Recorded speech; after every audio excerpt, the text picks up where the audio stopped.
think we're about ready to start. And I think we are. So let's go ahead and bring up. Hello, everyone. How are you doing? I'm doing pretty well myself. As you've no doubt noticed, as if you have been someone who has continued to watch these things, I'm in the middle of, I know I'm late to the party on this, but I'm in the middle of growing my COVID beard. I don't usually grow beards that well, to be honest. It'll get to about this point, and then it'll just kind of hang out and just kind of hang there for a while. I think I've brought this up before, but I mean, I'll probably have to live on some deserted island somewhere with Tom Hanks talking to a volleyball for 4 years in order to get like a really big beard. Nor am I looking for like a really long, huge Gandalf-y type beard either. But I thought I'd give it a try. Why not? Also wearing a different shirt today, I realized, but it is still red, so there's that. I think we're just going to hop right on into it. So we are going to go right into where we last left off with Phoenix Wright, Ace Attorney. I believe we are on day 2 of the case. We have learned that our erstwhile rival, Miles Edgeworth, has been accused of murder. And we are defending him. We are on day 2 of the trial, where it seems as though we're not at the trial yet. I believe it's going to start. Oh, excuse me. I ate something about 15 minutes before I started, and apparently it's like, hello. And now I'm trying to lost my train of thought. Right, I remember now the trial. We're not at the trial. I believe it's going to start right when we start the game up. But if I recall, we are going to be cross-examining a witness who says that he claims that he saw Miles Edgeworth do the deed, so to speak. He does appear to be very scatterbrained, however, so I'm not too concerned about his testimony. Although we will need to find some good cross-examination things to do. So let's bring you over here, Mr. Window. Or Ms. Window, too. That works for you. And let us bring up, let's see. There you are. Phoenix Wright, Ace Attorney. Let's head on over to the game, where we will begin. If I remember correctly, it takes like about a minute to have the stream grab the game. Preparing to launch. Thanks, Steam. Steam's letting us know it's preparing to launch. And I see a window pop up.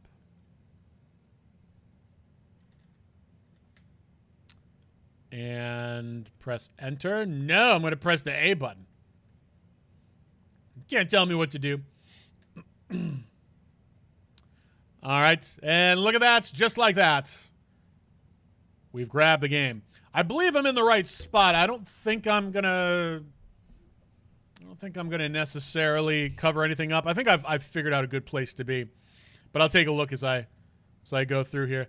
Let us continue. It's the case. Episode 4, Turnabout Goodbyes. Day 3, trial. I believe we're just going right to the trial, if I remember correctly. December 27th, 10 a.m., District Court, Courtroom number 3. Number 3, interesting. We're back with Manfred von Karma, who is a crazy person. Court is now in session for the trial of Mr. Miles Edgeworth. The defense is ready, Your Honor. Apparently we're wasting his time. Very well. Apparently the prosecution is also ready. Who is the judge here anyway? Mr. von Karma, your opening statement. Very well. No opening statements, so... Not so fast, Judge. I was taking a meaningful pause before speaking. Right, of course. A prediction. Today's trial will end 3 minutes from now. Triple gavel. Order, order! Mr. von Karma, what is the meaning of your statement just now? Bah! Must you question everything?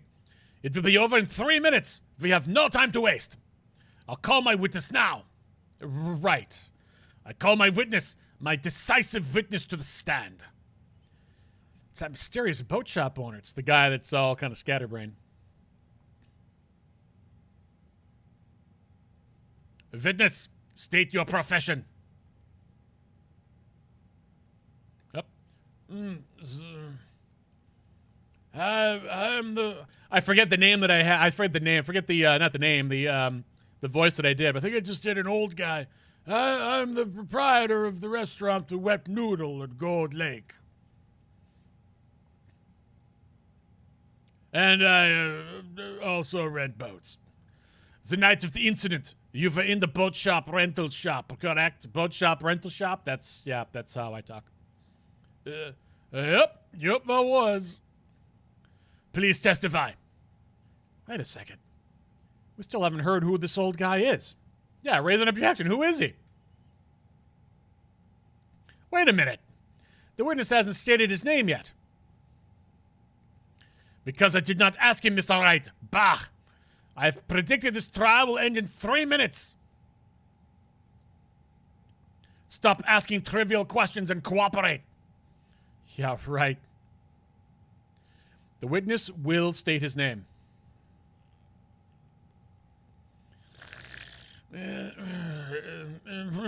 Well, I'm not really sure. Yep.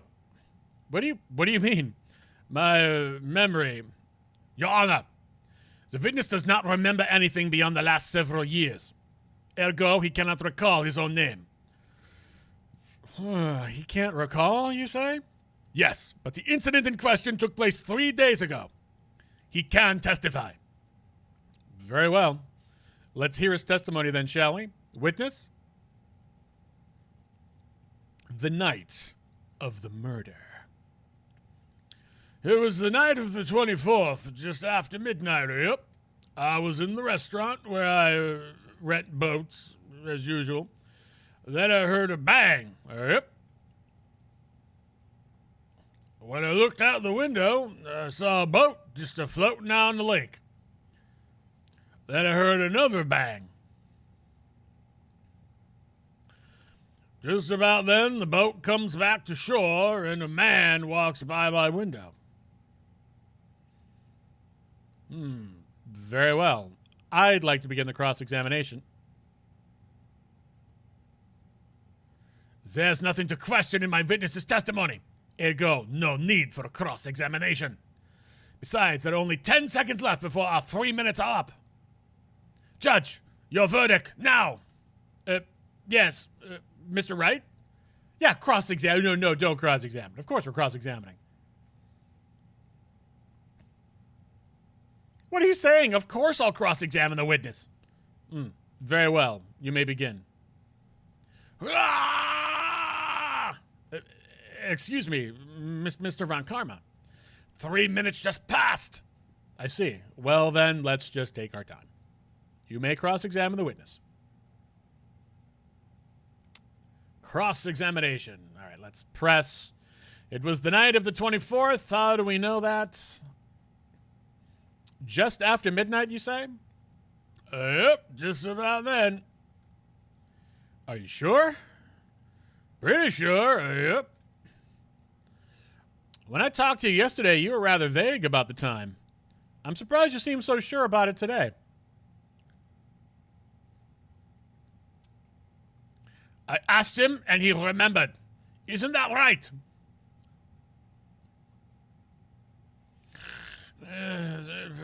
Don't glare at me like that. I remembered it clearly, I did. Yep. You see? Continue. I was in the restaurant where I rent boats as usual. Is there anyone who can verify that? Well, I guess Polly could. That's not good enough for a court of law. Mr. Wright, exactly what's not good enough? Your Honor, this Polly is a parrot? A parrot? Don't be so hard on the girl, Keithy boy. Keith? The prosecution concedes that we cannot prove the witness was in the shop. Witness, please continue. Then I heard a bang. Yep. And where did the bang seem to come from? Good Lord, he keeps falling asleep every 10 minutes. From the lake, I figure. You figure? Are you certain? Yeah. Good. Continue. When I looked out the window, I saw a boat just floating on the lake. Was there someone in the boat? It was pretty far out there. I couldn't see clearly, but I figure there were two men out there. Yep. But you couldn't see them clearly. Yep. At the time, that is. At the time? Then I heard another bang. So you heard 2 gunshots total? Yep. That's what Lotta said in her testimony yesterday. Just about then, the boat comes back to shore and a man walks by my window. By your window? Yep, by my window, right outside the window of my little shack. And could you see the man's face? Well, the fog was pretty darn thick, but he was right there in front of me. I saw him. This is a rather important detail. Please add it to your testimony. So the fog was so thick he could see people out on the lake? I think that's just. I have a bad feeling about this. That man was the defendant. He was saying, I can't believe he's dead. Are you sure? Uh-oh. Dad! Dead certain, Keith. He said, I can't believe he's dead as he was walking by, too. Triple gavel? Ooh, I had a feeling it was going to be triple gravel. Fitness, are you sure that was the person you saw was Miles Edgeworth? It was him, that Edgeworth boy. This sounds like decisive evidence indeed. I see no room for doubt. Von Karma. He lured me into cross-examining so he could set me up for a fall. Tisk. Nick, I don't like the way things are going here. Everyone in the courtroom is glaring at us. I better act quick or this trial is going to be over. Let's raise an objection. Your Honor, we proved in yesterday's trial that it could not have been Edgeworth who fired that gun. Miss Wright, are you referring to the fingerprints from Edgeworth's right hand found on the gun and the photograph showing a man firing with his left hand? Exactly. That is easily explainable. He could have wiped his prints after he fired. You are ignoring the truth of the matter here. Everything in this witness's testimony is true. The judge is lost in thought. What should I do? Raise an objection. Your Honor, this witness claims that Edgeworth said, I can't believe he's dead. But his word is all we have. If he were telling a lie, Mr. Wright, in a court of law, the evidence tells all. Apparently, you have yet to realize even this basic fact. If you say his testimony is a lie, show us proof. Ugh. Nick, do we have evidence? It's no good. There's nothing I can do. Are you sure? To be honest, I don't know what to do anymore. Please. Can you hear me, sis? Please. We need your help. Nick needs you. Tisk. 3 minutes was perhaps too high an expectation. However, 15 minutes isn't bad. This must be a new record. Enough. The witness may leave the stand. Crap. But he... Wait a minute, what? This court sees no reason to further prolong the trial, nor is there any need for more time to decide the case against the defendant. This case is extremely clear. I see no room for misinterpretation of the facts. But what? No! This court finds the defendant, Mr. Miles Edgeworth. We lost?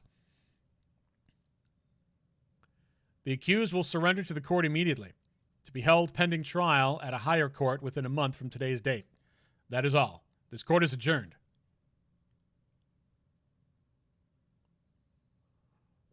Wait! Who said, well, who was that just now? Me! Me who? Huh? What? Larry? What are you doing here? Listen, you... Oh, no, I gotta sound... Listen, you gotta listen to me. I was there in the park the night of the murder. I wasn't sure about it until just yesterday. But today I remembered it. Remembered what? The gunshot. I heard it too. Order. What is the meaning of this? The verdict has been decided. I call for adjournment. One moment, Mr. Von Karma. So you say you heard a gunshot? Yeah, I did. A gunshot that night. I was sitting here in the audience listening to the testimony. Then I realized something you said was different from what I remember. Anyhow, I can't just sit here and let you call Edgy a murderer. It's just not right. I'll testify. Let me testify. Triple gavel. Order. Order! Well, this is the first time something has happened like this in my court. I'm not quite sure how to proceed. Judge, you've already given your decision. The trial is over. Nick, this is it. Larry's given us one final chance at this. She's right. If only it wasn't Larry. He could make things even worse. Mr. Edgeworth was declared guilty, Nick. It doesn't get any worse. You're right. Okay. Your Honor, if there is another witness, it is our duty to hear him speak. Right here, right now. A waste of time. The verdict cannot be overturned.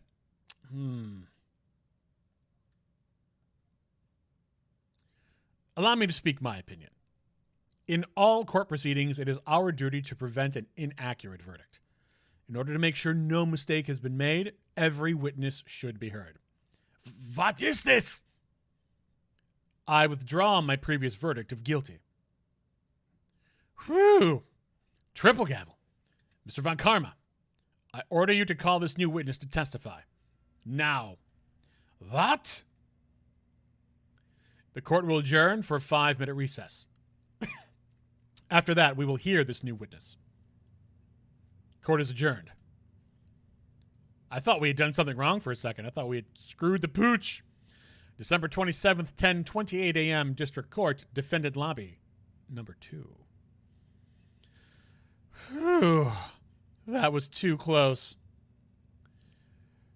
Sorry to keep you on the edge of your seat like that, Edgeworth.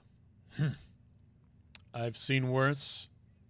Yeah, right, Edgeworth. You're sweating bullets. I just wonder what Larry plans to say in there. Larry was at the lake that night. Yes. He said he went looking for the steel samurai balloon that flew into the lake. Oh, right. And he found the balloon in the air tank that night. Yeah. Hey, Edgeworth. Huh? You say something right? Yeah, a lot of things. You seem out of it. What's wrong? It's nothing. Mr. Edgeworth, there's something I've been meaning to ask you. What's that? Why are your fingerprints on the murder weapon? Oh.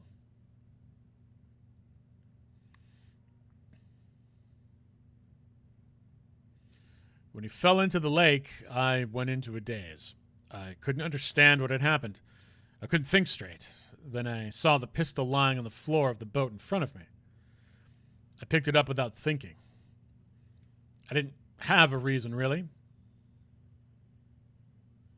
I see. Right. Yeah? This might be our chance. Our chance? Von Karma has only ever run perfect trials. Perfect trials? Perfectly prepared witnesses, perfectly complete evidence. That's the secret to his success. This is the first time he's ever had to deal with something unexpected. He has to let someone he hasn't even talked to testify before the court. And that someone is Larry. What are you getting at? It's likely his testimony will be full of holes, right? That's right, Nick. No 10-minute trial this time. We'll milk this one for all it's worth. Hey, it was 15 minutes. 15. Everything's on Larry now. All right. December 27th, 10:35 a.m., District Court, courtroom number 3. Gavel. Court is now back in session. Witness, please testify to the court about everything that you saw on the night of December 24th. Right, leave it to me. Please, Larry, don't mess this one up. I hate to admit it, but you're our last chance. Vakarma didn't even have time to prep his witness.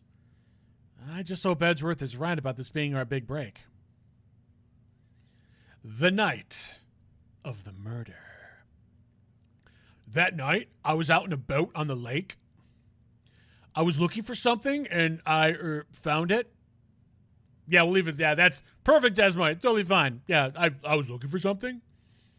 So I quietly slipped the boat back in at the rental shop dock. Then, just as I was thinking about going home, I heard this bang. I looked out over the lake, but I didn't see a boat. So after I heard that single gunshot, I went home. Okay, we've established that the gun was shot 3 times, and people have heard 2 gunshots. The 3rd gunshot was clearly the balloon popping. That's got to be what that was. But we haven't come to that part yet, so we haven't been able to use it. That was an unusually vague testimony, even for this court. In any case, Mr. Wright, you may begin your cross-examination. Yes, Your Honor. What's wrong, Nick? It's Larry. I have no idea what he's going to say if I press him. I'm a little scared. Well, we've come this far. There's no way to go but forward, Nick. All right. We're going to have to start pressing things. That night, I was out in a boat on the lake. Something wrong, Mr. Wright. There were so many things wrong, I don't know where to begin. Well, okay. First of all, what time was it? Oh, it was after 11 o'clock when I went out in the boat. By that time, everyone had gone home for the night. So I waited until the coast was clear, so to speak. And why are we out on a boat at such a late hour? I was looking for something, and I found it. Looking for something?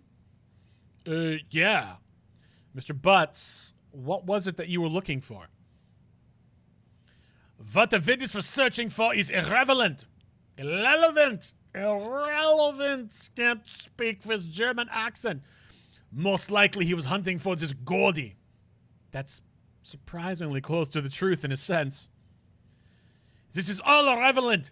Irrelevant. I can't. There we go. Irrelevant. There we go. Let's get it over with. So I quietly slipped the boat back at the rental shop dock. Around what time was that? Well, let's see. I figured I was out searching for about an hour. I guess it was around 12 o'clock. Yeah. You're not sure? Hey, don't give me that face. I'm not some sort of human sundial, okay? People use watches these days, Larry. Then, just as I was thinking about going home, I heard this bang. Where did the sound come from? Yeah, well, I wasn't too sure about that. I looked around, you know. Did you look at the lake? Yeah, I looked. I looked out over the lake, but I didn't see a boat. Wasn't there a boat on the lake? Order, order. Well, Mr. Butts? Whoa. Everyone just calm down, okay? I mean, it was really foggy that night. I'm not sure whether there was a boat out there or not. Oh, okay, no problem. That's just the most important part of this case. So after I heard that single gunshot, I went home. So you only heard one bang, correct? Yeah. Huh. Well, Nick? It was a pretty wishy-washy testimony, wasn't it? I guess I should just start working on the contradictions. Sorry. I wish I could be more helpful. I wish I could call my sister. All right, so the problem is... Okay, so I was looking out for something, and I found it. And just as I was thinking about going home, I heard this bang. I looked out over the lake, but I didn't see a boat. So after I heard that single gunshot, I went home. Well, the problem is that the gun is saying that it was fired 3 times. Wait, how is that not a contradiction? Your Honor, what do you think about the witness's statement? I'm not sure I follow. It clearly, it does contradict. He said he heard one gunshot. He said he heard one bang, but the gun was fired 3 times. Where did the other 2 bangs come from? It clearly contradicts the, I thought, yes, it does. You're lying. You don't sound very convinced, Mr. Wright. Objection overruled. I don't think they won me any points with the judge. You're wrong. All right, what do we have to present with? Sets automatically take a picture when a loud noise is detected. Taken automatically at 12:25 at 12:15 a.m. So it would have been around, I mean, that's 15 minutes. Shows an empty lake taken automatically at 12:24 at 11:50. So it's got to be one of those 2, I think. Got to be one of these 2. So let's take a look here. I looked out over the lake, but I didn't see a boat.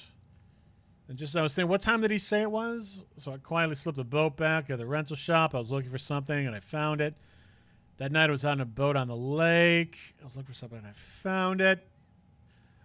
You made it. How you doing? I'm doing okay, Zoe. Thanks for stopping by.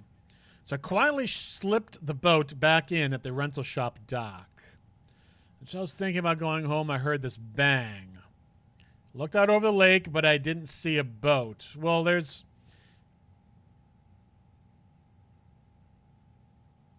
I heard 2 sounds like gunshot. Oh, wait, that's what we needed to present. Okay. So I've heard that single gunshot, I went home. That's what we need to present with Lotta's testimony saying I heard 2 gunshots. I heard 2 sounds like gunshots just after midnight at 12:25. This is what it is. This is what we need to present with. There we go. But wait a second, Larry. What? You only heard 1 bang? You're sure? That's what I said. But Miss Lotta Hart testified yesterday that she heard 2 bangs. And the old man just now said the same thing. They both heard 2 gunshots that night. Huh? Were you even listening? Were you paying attention at all to what they said? Yo, Nick, please. That sounded a bit like Gumshoe right there. Huh? You know, something's been bothering me. I'm a witness, see? I'm like a customer here. So you got to treat me nice and stuff, okay? Mr. Butts. What? You only heard 1 gunshot. Are you sure? Well, to tell you the truth, I'm not sure. Not sure? How could you not be sure? Yeah, well, I might have missed the other gunshot. I was, listening to something else. Something else? My radio, dude, with my headphones. What? You're just now bringing this up? Order, order, and stop that booing. Mr. Butts, you were listening to the radio with your headphones? Yeah, so what, that crime? I listen to my radio. Everyone listens to the radio. What's the big deal? Mr. Von Karma, your opinion? Waste of time. I do not accept his witness nor his shoddy testimony. Well, Mr. Wright, should he continue the testimony? I'm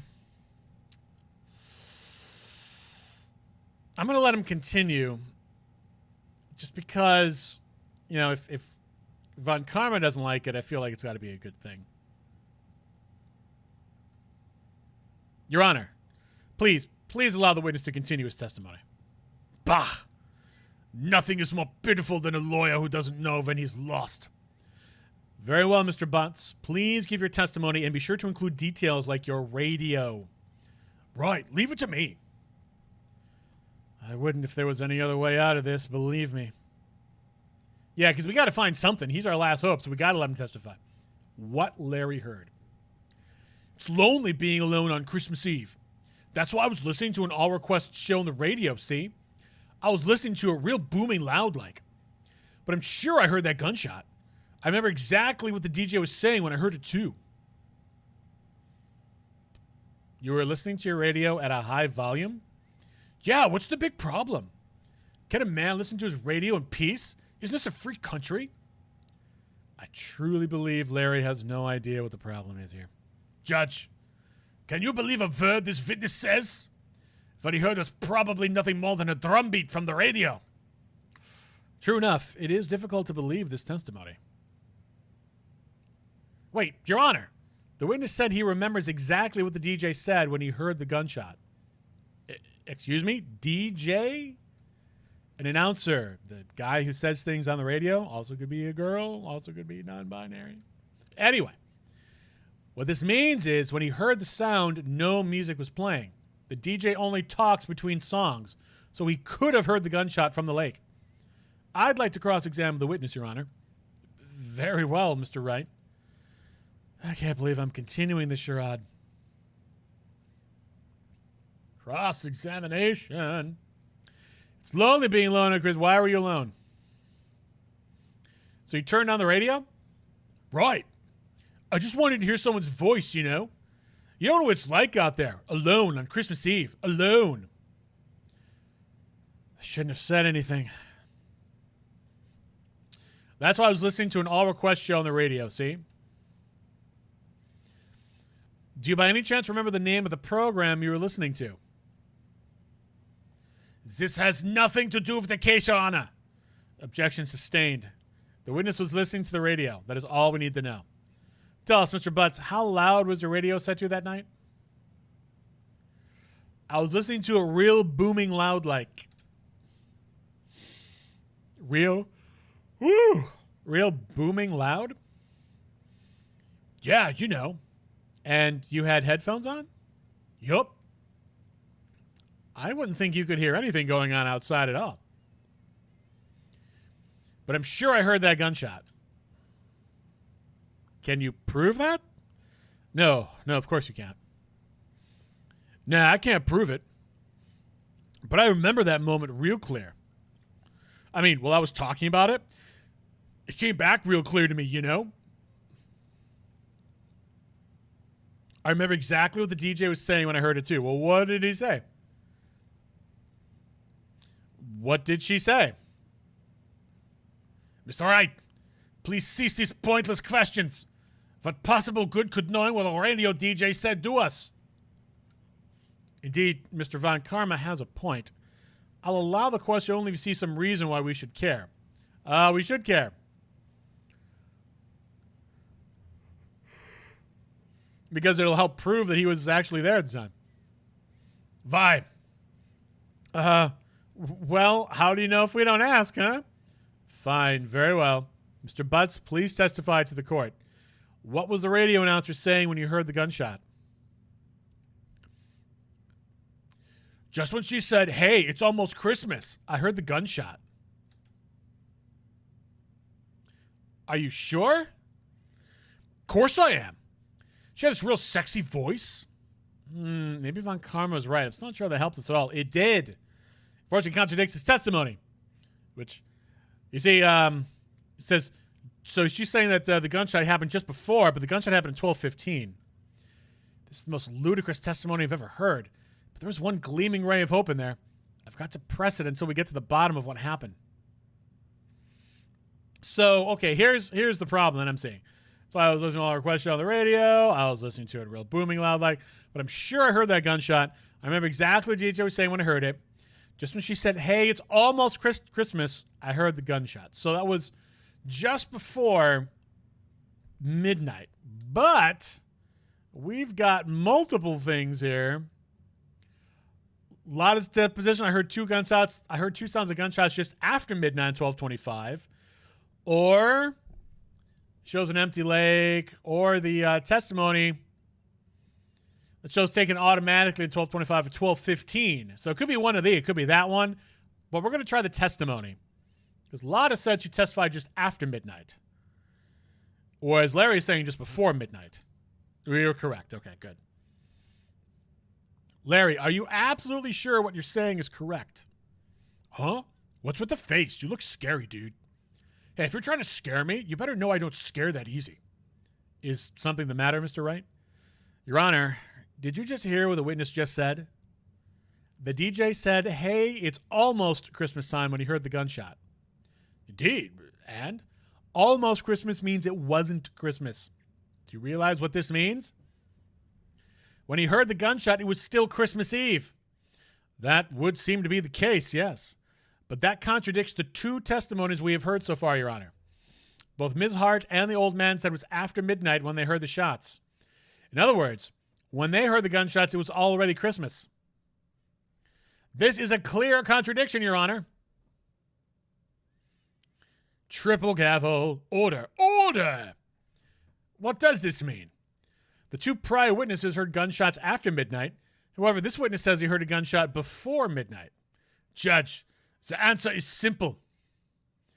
The current witness is plainly mistaken. Just look at him. Suspicious. What? Well, Mr. Wright, what do you think about Mr. Butt's claim that he heard the gunshot before midnight? I would say he's right because one of them is not a gunshot. Larry's not mistaken, Your Honor. He heard that gunshot before midnight. Or it possibly came from something else. Intriguing. I'm assuming you have evidence for this vile claim. Show me evidence there was a gunshot before midnight.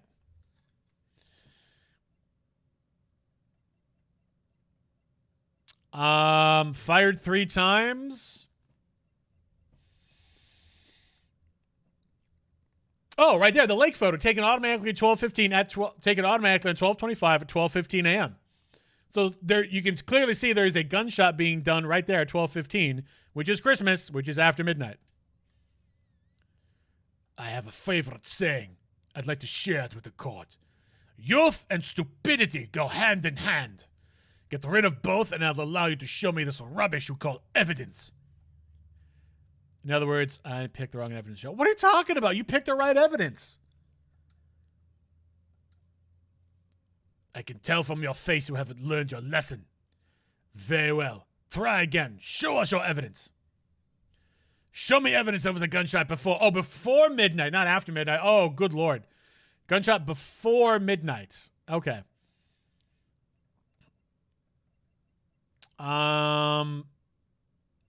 Before midnight.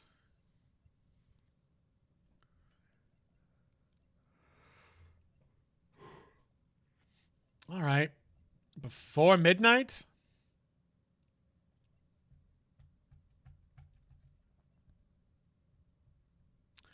Would it be the murder weapon? Because it was fired 3 times. That's right. Okay.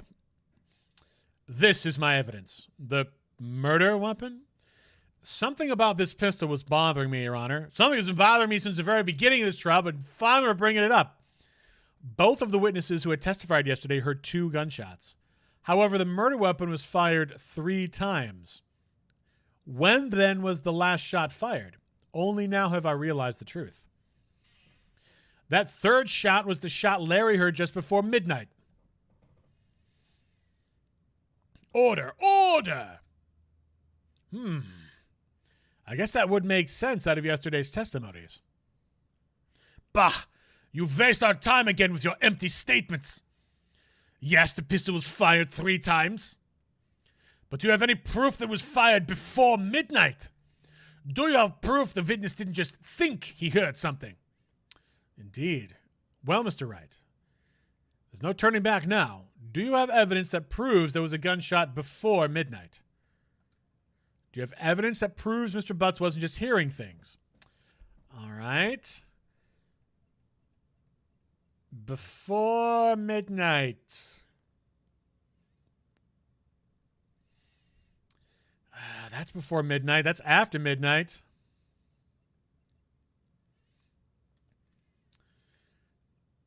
The autopsy report sometime on the 24th or 25th. But the problem is you can say, well, it could be the 25th. It could be 24th. That's too wishy-washy.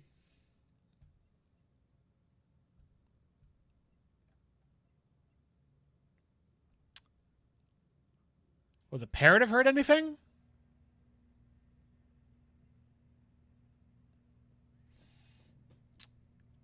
Could it be the parrot? Not the metal detector. Not that. It's to automatically take a picture when a loud noise is detected.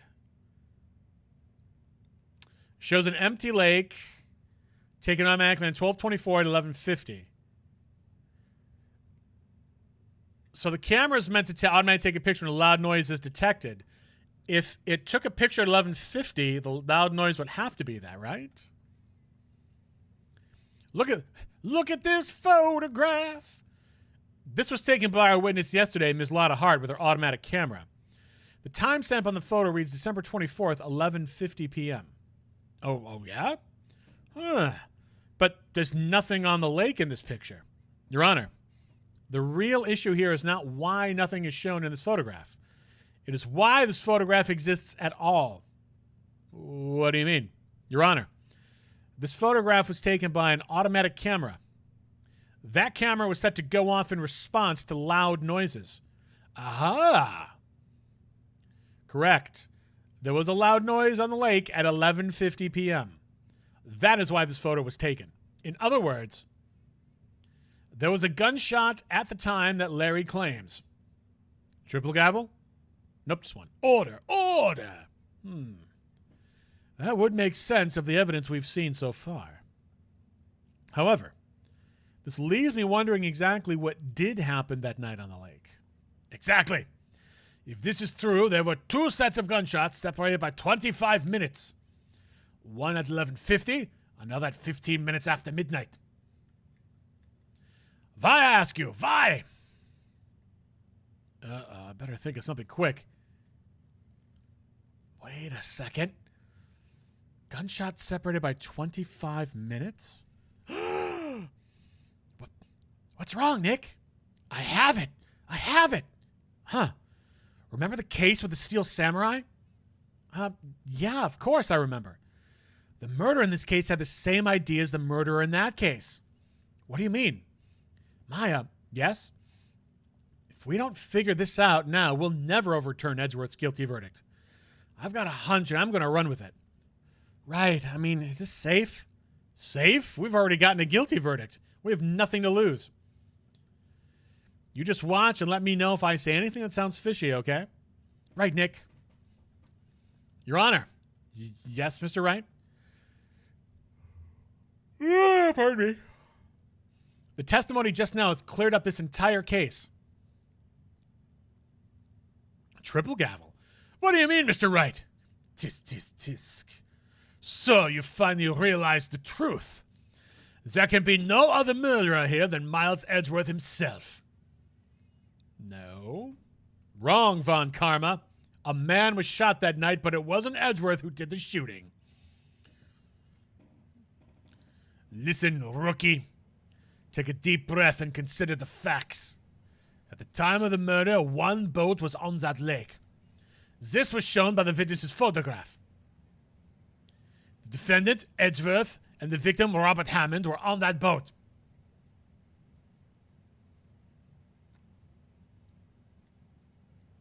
There was a gunshot fired on that boat, and Robert Hammond fell into the lake. The distance of the shooting was 1 meter. It couldn't have been suicide. Well, the guilty party has to be the other man on that boat. I admit it is hard to imagine any other possibility. Yes, but this assumes that the victim was shot at 15 minutes after midnight. What do you mean by that, Mr. Wright? We have photographic evidence of the time of the shooting. The timestamp on the photo says 00:15. But Larry heard a gunshot 25 minutes before that. Robert Hammond was killed then, 25 minutes before the shot on the lake. That's the only way that Edgeworth could be innocent. Mr. Wright, are you quite mad? Explain who the two men on the boat are. The murderer and Hammond? Edgeworth and the murderer, or Edgeworth and Hammond. Well, they're claiming it's Edgeworth and Hammond, so it cannot necessarily be that. It could be... Okay, so Edgeworth says he was in the boat, but that doesn't necessarily have to be that boat, though.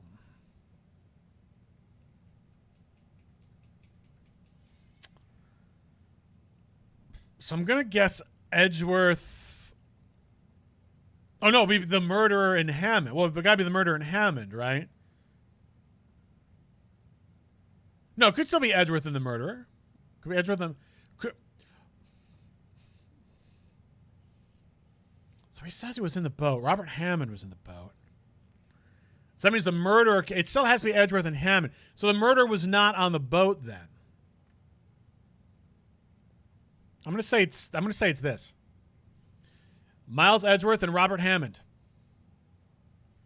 Yes, I believe you are mad. That is exactly what I've been telling this court the whole time. You're agreeing with me. And yet, what did you just say?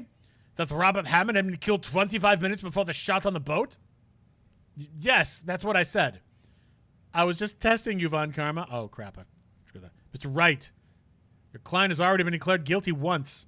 I'm going to have to penalize you for this foolishness. Oh, that's right. Okay, so. Bah! I'll ask you again. Explain who the two men on the boat are. Okay, I overthought it. So, the murderer in Hammond. It has to be. Or is it Edgeworth and the murderer? I mean, Edgeworth didn't look like he got killed. The murderer in Hammond? It was the murderer in Robert Hammond. What are you saying? That contradicts what you just told the court. You said that Robert Hammond had been killed 25 minutes before this gunshot. Oh, gosh. Yes, that's right. Also, might I mention, the defendant, Mr. Edgeworth, has admitted to being on that boat. Right, Your Honor. Crash and burn. Mr. Wright, your client's already been declared guilty once. We're going to have to penalize you, right? Oh, I picked all the wrong ones. All right. Well, then it has to be Edgeworth and the murderer. Of course, it was Edgeworth and the murderer. After the murderer killed Robert Hammond at 11:50, he assumed the guys of Mr. Hammond had met Edgeworth. Ugh. Triple gavel. Hopefully we don't have too many more mistakes like that. What? Are you serious? Yes. Edgeworth won't tell us why he went to the lake that night. However, I have a hunch. That night, Robert Hammond called Edgeworth to the lake. Now, Edgeworth didn't know Robert Hammond's face that well. That's why he didn't suspect anything when the murderer took Robert Hammond's place. I'm not sure what to make of all this. Ludicrous! Mr. Wright, tell us the name of the murderer then. The murderer's name? Right, it's... We don't know. It can't be Lotta Hart. It'll be like, it can't be Miles. We can't say it's Miles Edgeworth. That's the whole point of this. So it's got to be, I don't know. Actually, I don't know the murderer's name. You don't know? Bah! Again, you've wasted my time. I don't know because he never told us. The murderer is the caretaker of the boat shop, that old man. At 11:50, he was the one who killed Robert Hammond. The caretaker of the boat shop?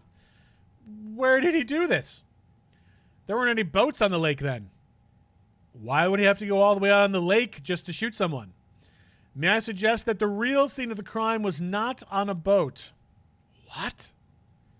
Well, then where did the murder take place? Show the judge where the murder really took place. Well, that would have been here, in this area.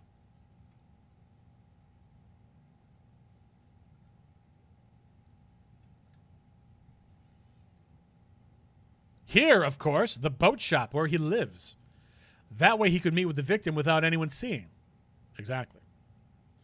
Do you have proof that the boat shop was the scene of the crime? Recall Larry's testimony, if you will.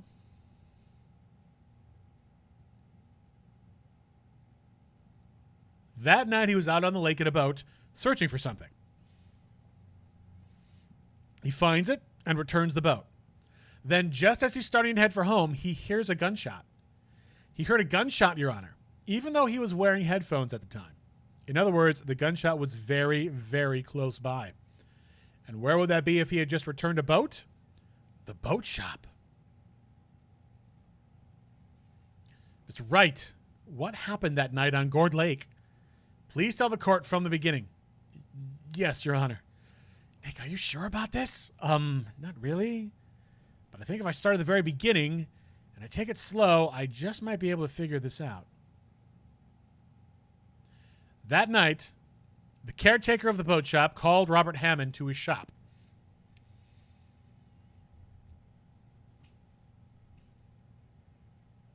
This was around 11:50.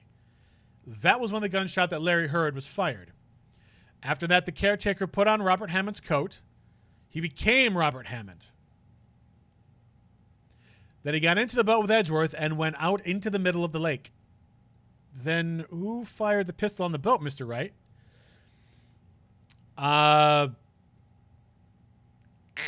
The boat shop caretaker. Of course, it was the murderer who shot the pistol. He shot twice. Both missed Edgeworth on purpose. Wait a minute. Yes? Why would he shoot twice if he didn't mean to hit anyone? Details. Know this, Mr. Wright.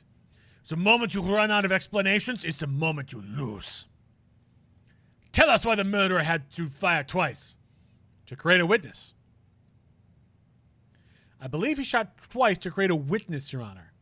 Create a witness? The murderer lifts his pistol and fires one shot. That ensures that anyone who heard the shot would look at the lake.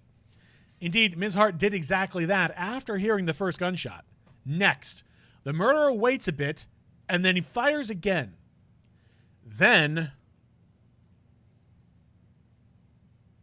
the murderer jumps from the boat himself, leaving the pistol in the boat behind him.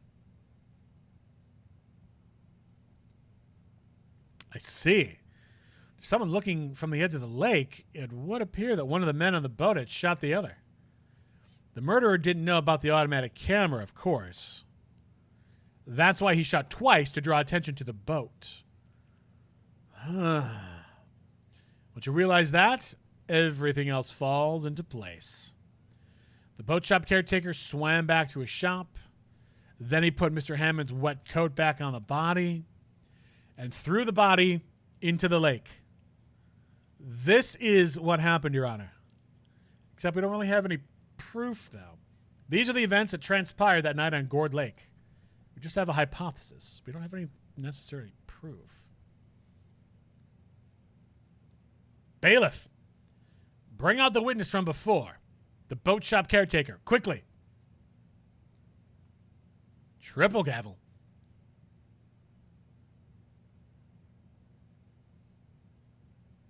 Very well. While we are waiting for the caretaker, I would like to ask the defendant, Miles Edgeworth, a few questions. Mr. Edgeworth, please take the stand. Mr. Edgeworth, you heard what the defense has said. Yes. Well, why did you go to the lake that night? What Wright has said was mostly correct.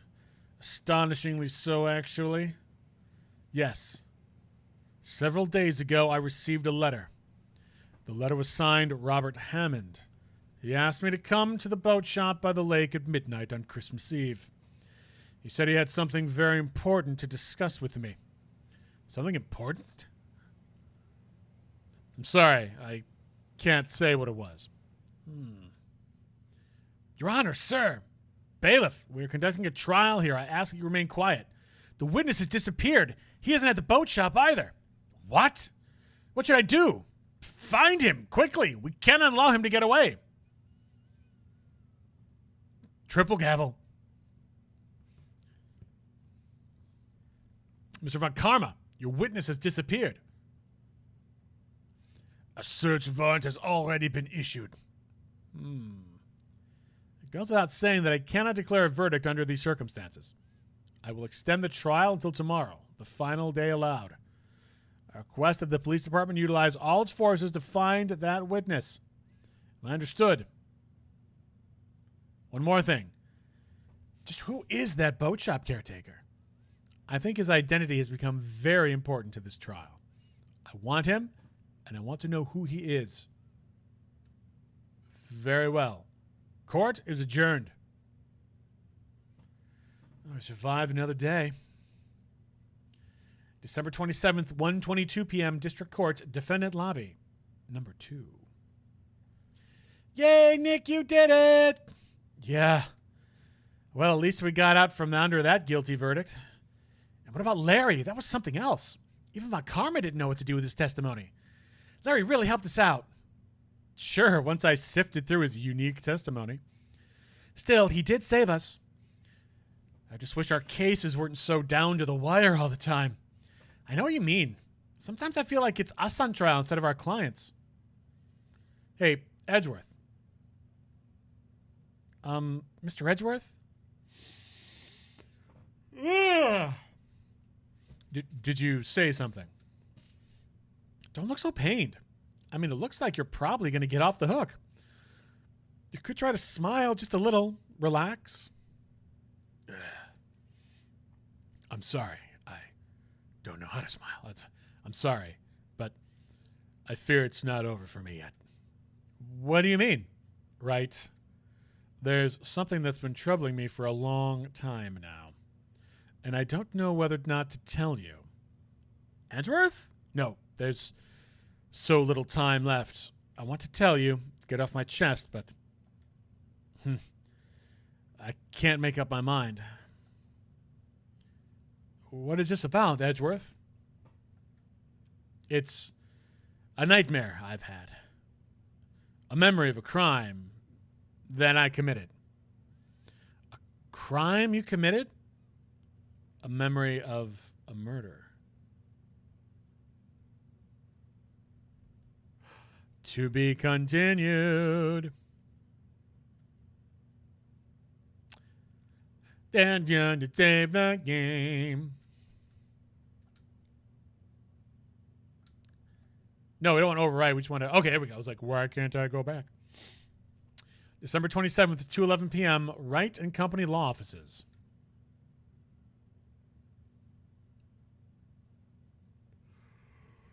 Oh, my goodness. I apologize for yawning so much. I did not get as much sleep as I should have last night. I may have to... Because I have to also run a Dungeons & Dragons game tonight for 8 people.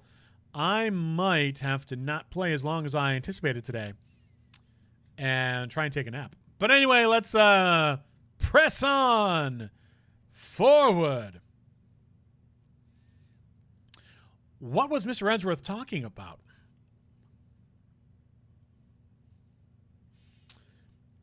A memory of a crime that I committed. A memory of murder. Do you really think Mr. Edgeworth killed? I don't believe it. Not Edgeworth. Some painful memory has been troubling him recently, but he'd never take someone's life. Never. Nick. Yo, how's everyone doing? What do you think of my performance today? I had him swoon in the aisles, huh, Maya? Swooning? Me? Oh, yes. I do remember feeling faint. Right on. Tell me the truth. It was like love at first sight, right? Right, Nick? Huh? Me?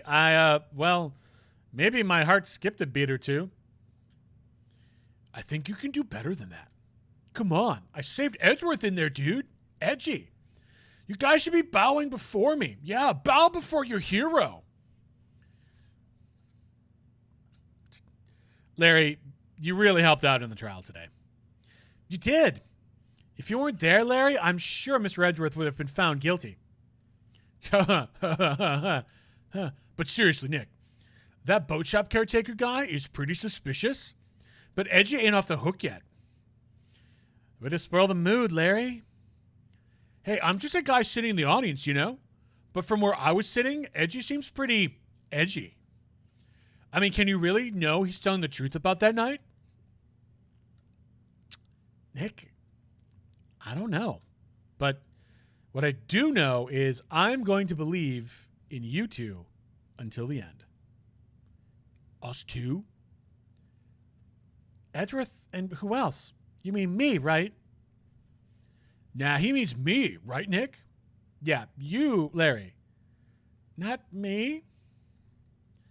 But why you, Larry? Huh? Actually, yeah, why me, Nick? Enough with the silent treatment. Edgeworth.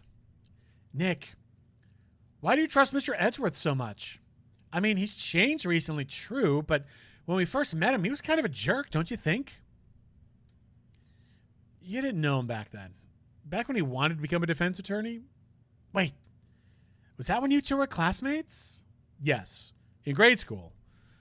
They saved me, Miles and Larry. They saved me, and I'll never forget it. That's why I became a defense attorney, you know. What? Hey, Larry, what's he talking about? Huh?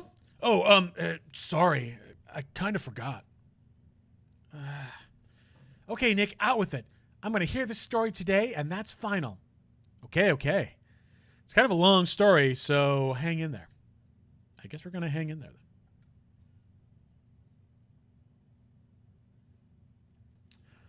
It was the very end of third grade.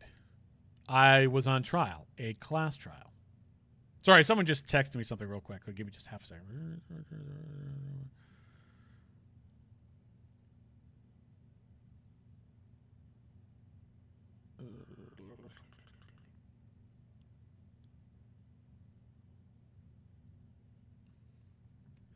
I was on trial, a class trial.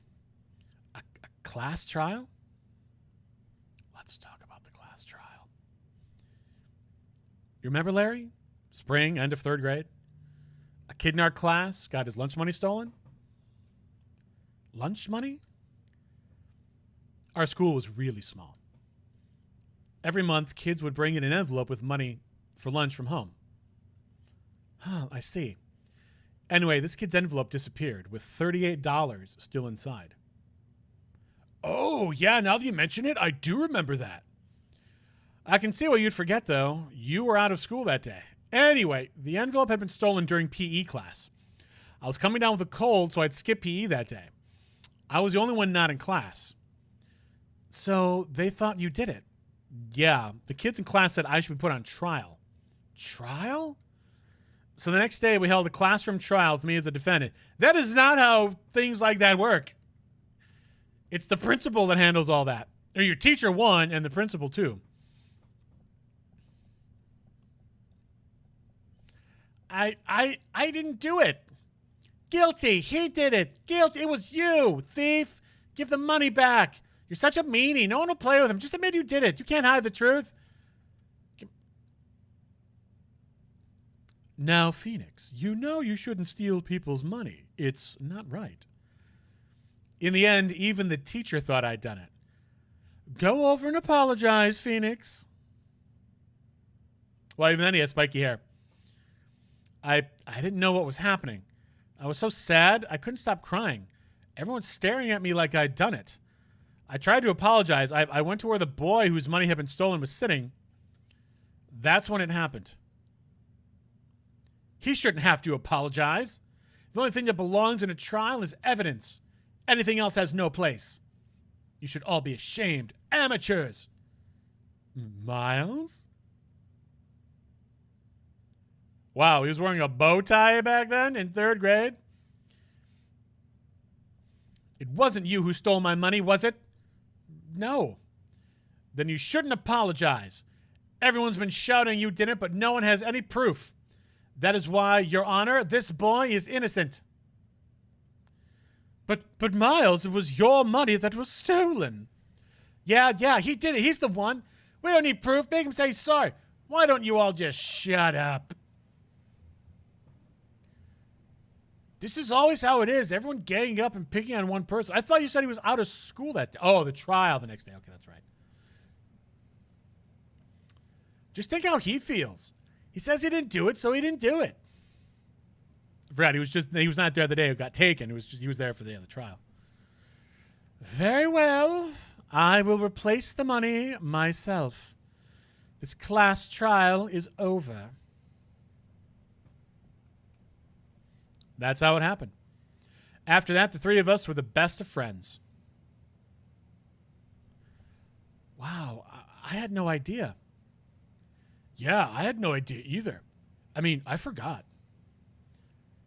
That's when I learned what it meant to be alone. Totally alone without a friend in the world. You did a good thing, Larry. Yeah, well, I was just lucky that I had the day off from school. If I'd been there, they would have thought I'd done it. So I took it kind of personally, see? When something smells, it's usually the butts. After the trial, what happened after it? Anyway, Edgeworth and I talked after that class trial. That's when I heard his father was a defense attorney. I remember his eyes would shine when he talked about his father. I'm going to become a defense attorney, just like my father. A famous defense attorney. Then, a few months later, he suddenly transferred to another school. The DL6 incident. Right. I'm not sure, but the transfer probably had something to do with his father's death. That's so sad. It was several years later when I heard Edgeworth's name again. There was an article about him in the newspaper. The headline was something like, Dark Suspicions of a Demoned Attorney. Fabricating evidence, manipulating testimonies, covering up facts. The article said he'd do anything to get a guilty verdict. Anything. But why? What happened? I mean, that's not the Edgy I used to know at all. That's what I thought, too. I tried to get in touch with him, I don't know how many times. He never replied. I guess he didn't want to see his old friends. I couldn't just drop it, though. I wanted to meet him to learn why he had become who he'd become. That's when I decided, wait, you don't mean that's why? That's why he became a defense attorney, to meet Edgeworth? If I was a defense attorney, I knew he'd have to meet me whether he wanted to or not. In court. Edgeworth believed in me, and I believed in him. He's in pain, and no one's on his side. I'm the only one who knows the real Edgeworth. I'm the only one who can help him. Whoa, Nick. So is that why you helped me out for free? Yes.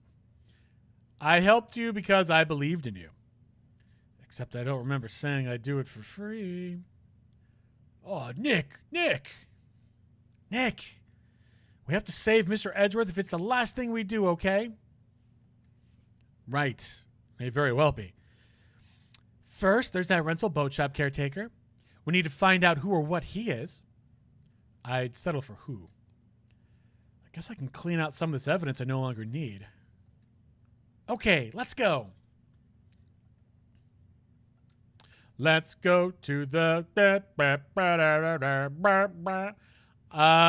maybe you might be at the boat shop rental. You might be there. I don't know.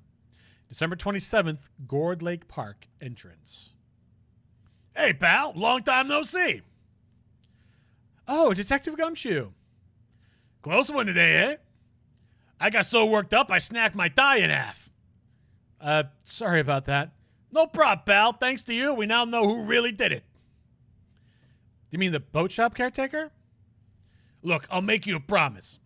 I'll have that scoundrel in my custody by trial time tomorrow. Come what may, it's my duty to you as a police officer. Now I'm off to catch me a criminal. Detective Gumshoe sure is active today. Oh, one other thing. Oh, sorry, I just didn't mean to blow your eardrums out on that. No one can go into the woods today. The woods? Where Lotta was camping? The woods are off limits to camping, and apparently the park ranger found out. He got pretty mad. No one can go in for a while. I guess Lotta's in a lot of trouble. Anyway, I'll be seeing you tomorrow. I mean, we should still be able to move in, right? Yeah. December 27th, Gourd Lake, Public Beach. Huh? The steel eyesore is missing. Eyesore? Looks like the hot dog stand is closed, too. I guess Larry's too busy worrying about Mr. Edgeworth to show up for work. Boat rental shop. December 27th. Oh, my goodness. I apologize for all the yawning. Boat rental shop. That old caretaker got away. Yep. I never imagined he might be the real murderer. Ahem. I'd know that clearing of the throat anywhere. Hello. What might be you doing here? Out for a walk, the days of my youth, like the scent of fresh lemon, you see. Mr. Grossberg, this is no time for idle reminiscing. Mr. Edgeworth's trial ends tomorrow. That is true, yes. But from what I saw of today's trial, Edgeworth should be fine, right? Well, I'm not so sure about that. What do you mean by that? Well, I'm not sure. If you find anything out, come by my office at once. I may be able to offer you some assistance. Thanks. Bye. What do you think Mr. Grossberg was doing here anyway? Who knows? Well, can we go into the shack? December 27th, caretaker shack. Nobody's home. Hello. That's the worst parrot. I know my parrot's bad. I don't really do a lot of parrot voices, so you just gotta, I apologize as I whisper quietly. Hey, it's Polly. I wonder where your owner's gone, Polly. Hello. I can't believe he'd run off and leave his poor parrot to fend for herself. Hello.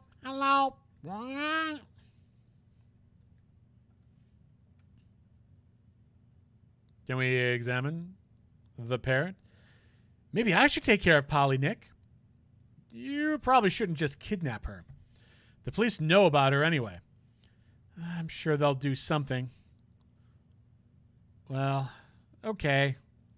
Sorry, Polly. He says I can't take you. Great, now the bird's going to hate me.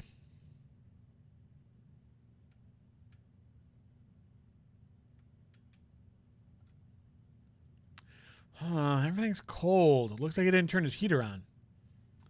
I guess he hasn't been back here since the trial. Ooh, there's something in the waste paper basket. What's wrong? Huh? Oh, never mind. What? Tell me. Just when I saw the TV, I remembered they're showing a Pink Princess special this week. Oh. See, that's why I didn't want to tell you.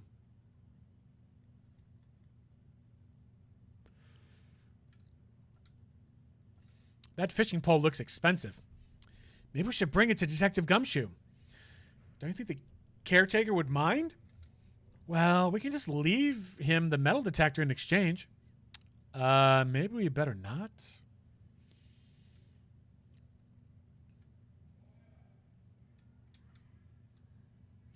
Say, Nick, don't people usually put pictures of fish up on the wall to boast about them?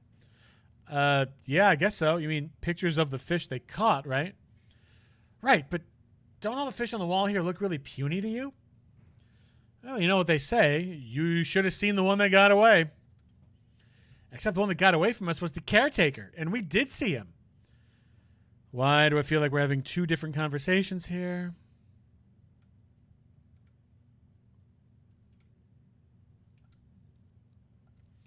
It doesn't look like he used his kitchen much. You're right. I guess the whole pasta restaurant thing was a lie. What, you thought he was telling the truth? Can we open this now? That reminds me, Nick. Polly here knows the number to the safe, right? Yeah, that's right. Polly, what's the number to the safe? 1288. What? Let's open it, Nick. Come on. I'm sure there isn't any money in there. Aw. But hey, he keeps it locked, right? So there must be something of value in there. I'm not so sure. Okay, Nick, let's see what's in there. I guess there might be a clue or two. The only thing in here is a letter. A letter? Boring. There's no name or signature on this thing. It's handwritten in very precise, clear letters. Get your revenge on Miles Edgeworth. Edgeworth? Nick, why would Mr. Edgeworth's name be on here? How should I know? I'm going to read the whole thing. Get your revenge on Miles Edgeworth. It also says, this is your last chance. Now is the time to get revenge on the two men who ruined your life. The rest of the letter goes on to describe the murder plot in detail. How to kill Robert Hammond and frame Edgeworth. Calling witnesses out onto the lake. Getting on the boat. Firing twice. This is exactly what I figured out today in court. It's all here in perfect detail. What do you think it means, Nick? I don't know, but it looks like these are instructions for that caretaker. When he killed Robert Hammond and called out Edgeworth, he was following instructions. But who could have written that letter? And what does it mean to get revenge on Miles Edgeworth? Look, I don't know, okay? But one thing's for certain. This letter is an amazing clue. Letter from the safe, get your revenge on Miles Edgeworth. This note details the murder and setup. Okay. Just gotta check something here. All right, well, I think we've found everything we can find in here. So we should probably... Do we have to talk to him? No, don't talk to Parrot again. The waste paper baskets, nothing there. Oh, can we look again in the safe? There's nothing left in the safe. I wonder how the caretaker didn't take the letter with him. You know, they left in a hurry, right? I don't think he even came back here after the trial.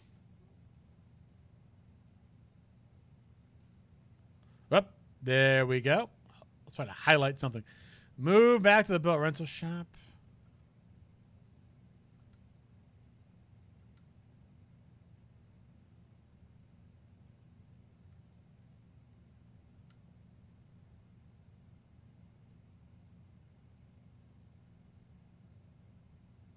I guess we could head out of here.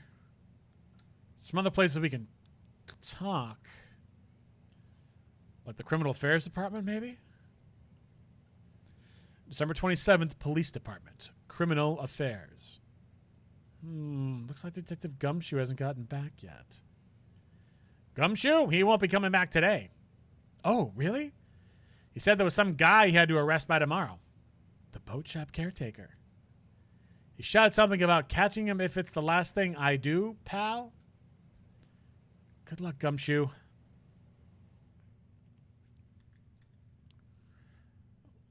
Well, I mean, we've examined really everything there is to examine. I mean, looking at this stuff again, is it really going to do anything? I don't know. These are the detectives' desks. There are computers and files on each one. Funny, they're a lot tidier than I expected. I guess the detectives don't spend a lot of time at their desks.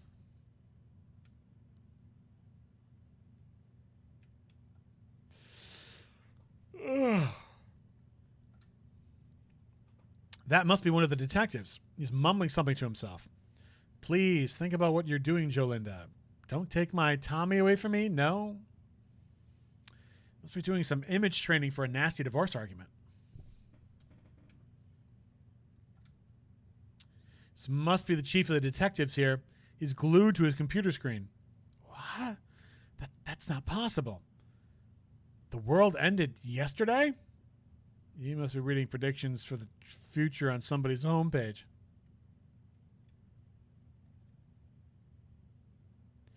Hey, is that the police department's mascot? That's the Blue Badger. It was my idea. I made it. It's my mascot. I see. How nice. Tomorrow I'll present him before the department at last. I'm going to make sure they know how much people like the Blue Badger. Good luck. I believe that is it.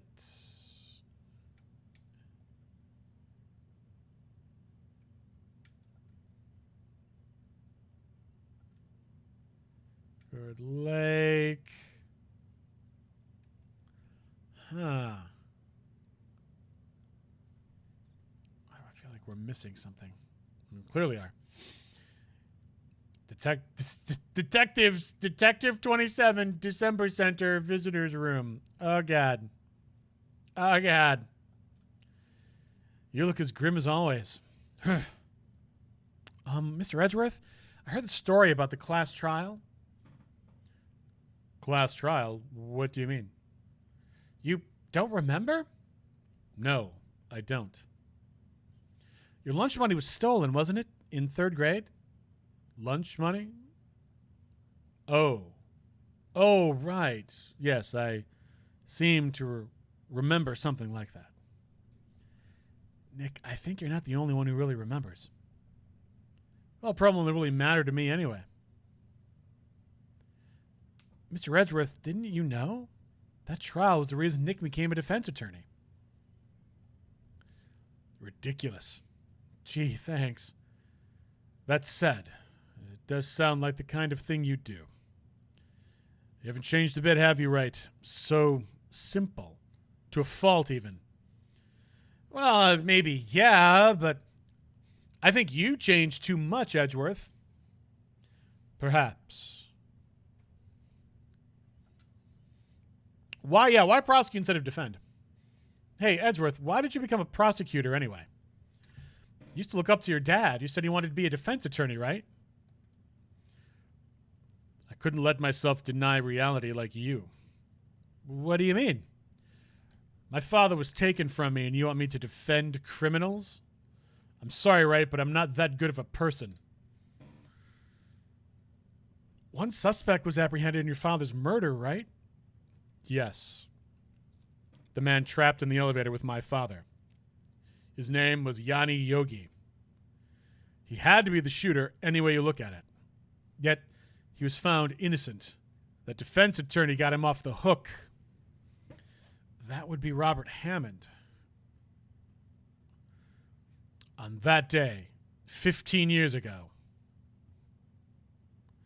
the 3 of us were trapped in an elevator for 5 hours. When we were rescued, we all suffered oxygen deprivation. I had lost all memory of the murder. You don't lose oxygen in an elevator. It's not, is it?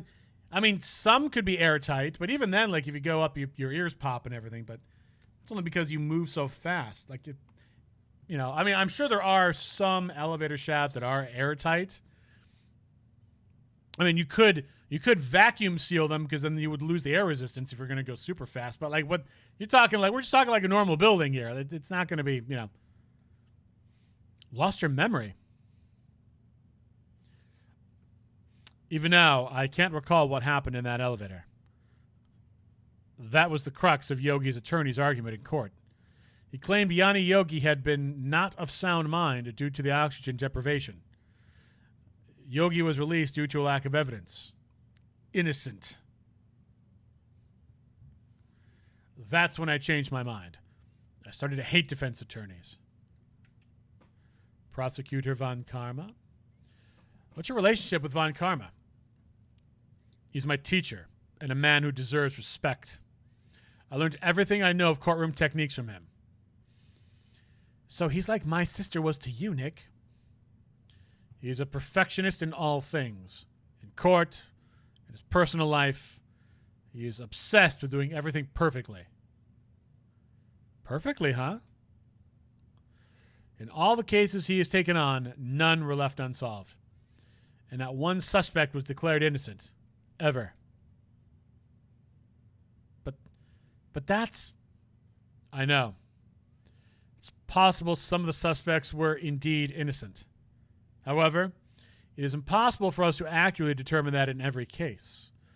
All Von Karma does is his job, to find the suspect guilty perfectly. In any case, it's nigh well impossible to find a weakness in him. Should a weakness appear, he would do everything in his power to make it go away. Edgeworth? If what you're saying is true, you're headed for a guilty sentence tomorrow. He's right! Now's no time to praise the enemy, Mr. Edgeworth. It's a strange situation in which I find myself, I'll admit. No kidding. Anything I can present him with? Oh, get revenge on Miles Edgeworth. Let's present that. Edgeworth, see this letter? This came out of the safe in the shack where that boat rental caretaker lives. I see. Revenge? On me? Who is that old guy anyway? I don't know. Could he be an innocent defendant you got declared guilty or something? Nice, right. But I don't remember that old man. Not at all. So he was following this letter then. Which means there was someone else behind it. Now is the time to get revenge on the two men who ruined your life. Two men. Me, myself, and Robert Hammond? It also says this is your last chance. Last chance? Wait, maybe he's talking about the statute of limitations on the DL6 incident. Wait, that old man. What is it? Do you know who he is? Yogi. Could he be Yogi? Yogi? The suspect in the DL6 incident. The one who was found innocent.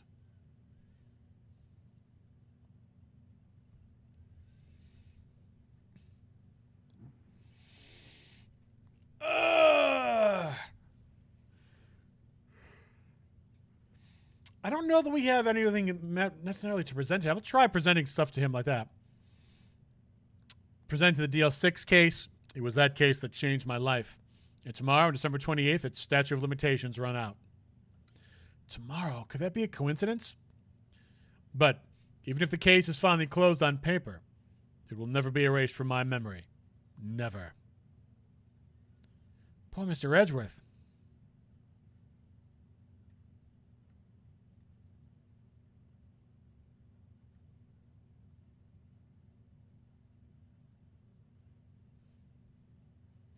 Bing, bong. Well, we haven't gone to Grossberg Law Offices, so we might as well go check that out. December 27th, Grossberg Law Offices. He's out again. When does he work anyway?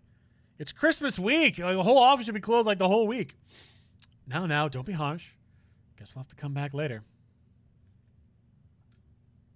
Still no sign of that painting. I guess Mr. Grossberg isn't getting that painting back. I feel kind of bad for him.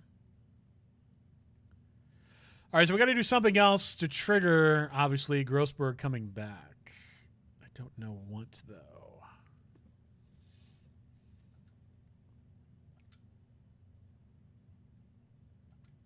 Oh, there we go. Yanni Yogi. That's what we need to do. Yanni Yogi. Yanni Yogi was a court bailiff at the time. We just happened to be in that elevator together 15 years ago.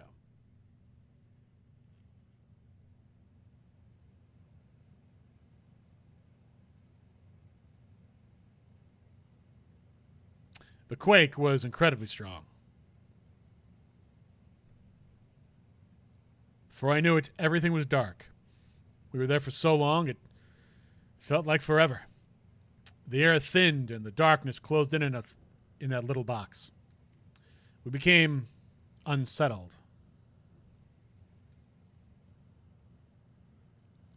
Help, I can't breathe. Quiet. I said quiet. You're not making this any easier. I want to get out. Help! Get us out! Don't shout. You'll just use up more oxygen.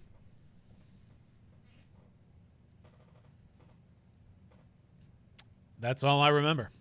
When I came to, I was in a hospital bed staring up at the ceiling.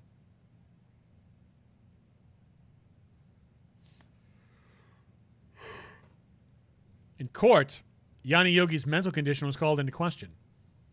They claimed the oxygen deprivation and stress had caused temporary insanity. In the end, the claim passed the court, and Yogi was found innocent. Huh. But isn't that strange? This letter tells him to get revenge on Edgeworth. Why would he want to take revenge on you?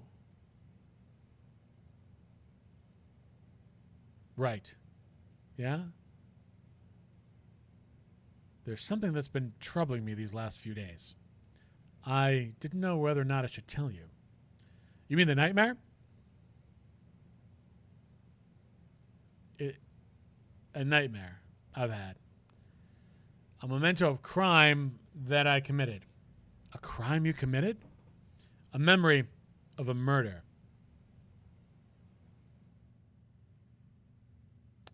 I think the time has come to tell all. Really? Well, talk to me. For the last 15 years, I've had the same dream almost every night. I wake up in a fearful sweat every time. What kind of dream? It's a dream about my father's killing in the dark. Help, I can't breathe. Quiet, I said quiet. You're not making this any easier. I want to get out. Help, get us out. Don't shout. You'll just use up more oxygen. I can't breathe. You're using up my air. What? Stop breathing my air. I'll stop you. What? What are you? Stop breathing my air. No, Father. He's attacking Father. Then I see the pistol lying by my feet. I don't know if it was from evidence from that day in court or the bailiffs. In a daze, I pick up the pistol. Get away! You throw it? Get away from my father! Oh, there we go. Okay.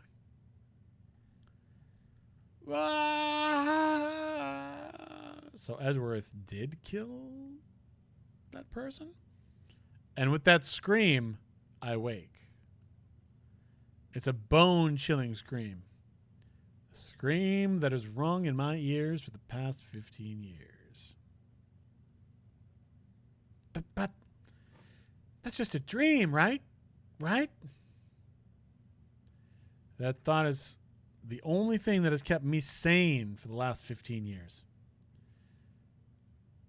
But what if I'm wrong? What if it's real? They say that sometimes people shut out memories in self-defense. Maybe it was I who killed my father. What? If you think about it that way, this letter makes sense. Get your revenge on Miles Edgeworth. Think about it. Yogi was really innocent. That's why he wanted revenge against me. Wait, Edgeworth, you mean it was me? I was the true criminal of DL6. I shot my father. This is bad. What are we going to do, Nick? What can we do? I don't know. I don't think there's anything we can do, like it or not. If there's someone else who knows a lot about the DL6 incident, maybe. There is, Nick. There is someone else who knows about DL6. Yes, it in fact is Mr. Grossberg. Now he should be back. December 27th, Grossberg Law Offices. Mr. Grossberg. Hello there. What's wrong? You look troubled. No kidding. I can't believe you're not. My. Just calm down and tell me what happened, hmm? It's Mr. Edgeworth. He...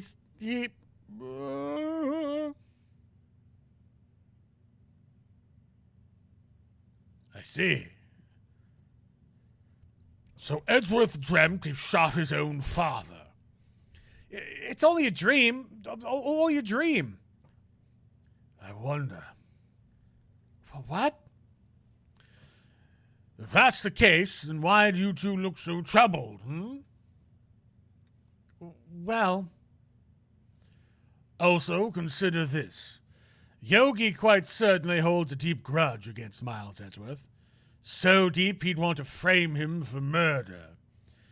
This leads me to surmise that Mr. Edgeworth's dream was not a dream. It was real. as you imagined. Miles Edgeworth threw the pistol to save his father. The pistol fired, and the deed was done.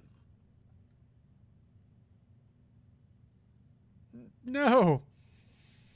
I don't believe it. Yogi was suspected of murder, and his career as a bailiff was irrevocably wrecked. Thus he sought revenge on Miles Edgeworth. This was his last chance, of course, with the statute limitations so close. Gregory Edgeworth. What do you mean you know about Edgeworth's father? He was a defense attorney without peer. It sounds trite, but it's true. Well, he may have had one peer, now that I think about it. Your mentor, Mia Fey. My sister? Gregory Edgeworth was very disapproving of Mr. Von Karma's techniques. That's no surprise. Von Karma is an extreme man. Forged testimonies and evidence from nothing to him. The result? He has had a perfect win record in court. To beat him, Gregory Edgeworth tried to call attention to his methods. And?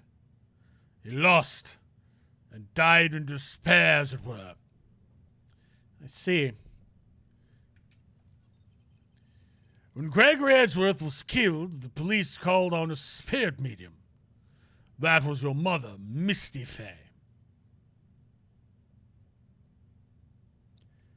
I am Gregory Edgeworth. I have been killed. The one who shot me was the bailiff, Yanni Yogi. Yet Yogi was found innocent. That's when my mother left us. Everyone called her a fraud. That's right. Everyone thought she was, you see. Yet now that I think about it, it seems that the one who lied was Gregory Edgeworth's ghost. Gregory Edgeworth must have known who shot him. I don't believe it. So you're saying he falsified his testimony? That Edgeworth's dad lied to protect his son? It's only a possibility, mind you, but a possibility nonetheless. Can we present him with the... Present him with this? No. Okay.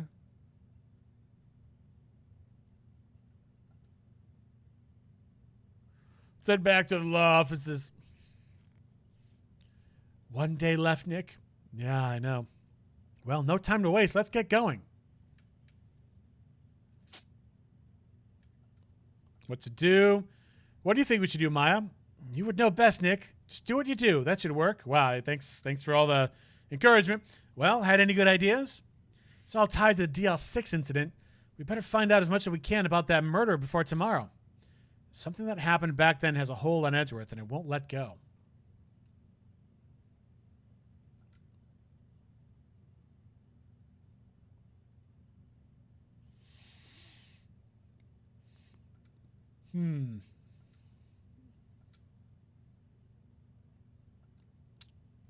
Spirit medium? Sorry, I'm not sure I can help you with that. All right.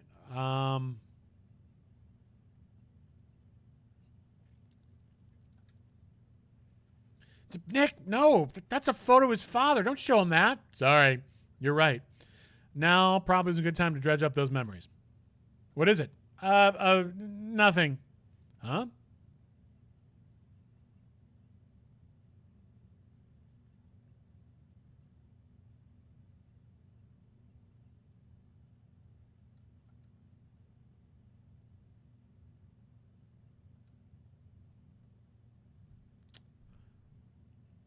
I don't know what else to show him to talk about. Maybe go back to Gourd Lake?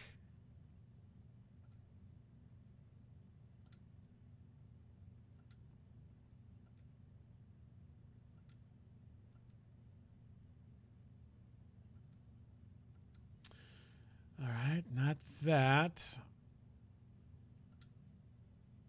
There's a forest here beyond those bushes. Nick, the forest, there's someone in there. Aha! Well, we got total lucky on that. You're right. There's a few policemen in there. They must be looking for the caretaker. Good luck.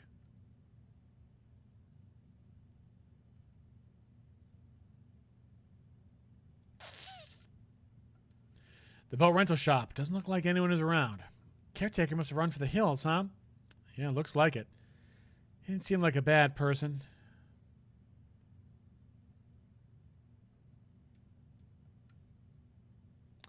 There are some boats floating at the dock. The murder took place in a boat from this dock. Apparently the police took away the actual boat that was used that night. Indeed, there's space for one more boat at the dock. Okay.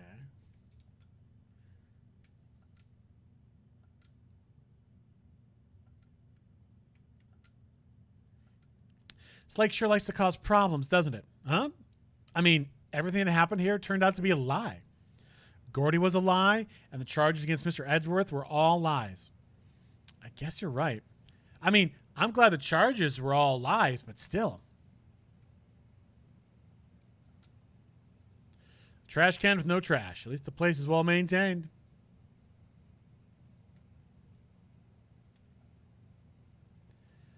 Guess Larry has today off. He was pretty happy about saving Mr. Edgeworth. True, we owe him big. All right. I literally am not sure what it is we still need to look at here. Huh, I almost didn't see that signpost. Left boat docks, right exit. Wow.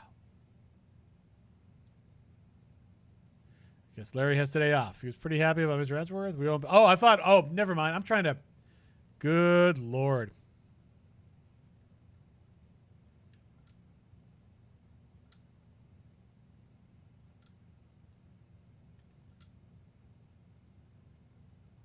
I feel winter's chill from the bare leaf trees today.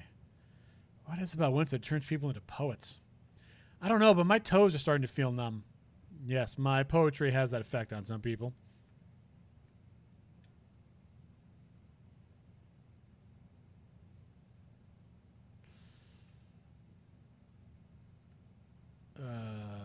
Okay, so not there. Something here, maybe?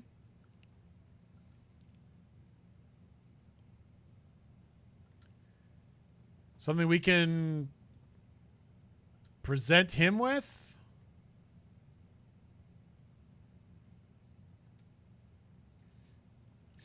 What are you showing me this picture for? No reason. You know, I was impressed by your deduction in the trial today. Granted, you were at the end of your rope, but still. Nick, he noticed. I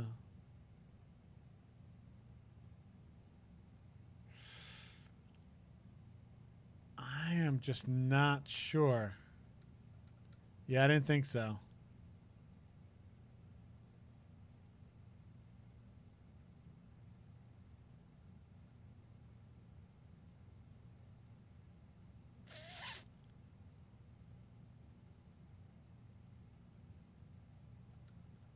And that's what I thought. Yeah, that didn't do anything either.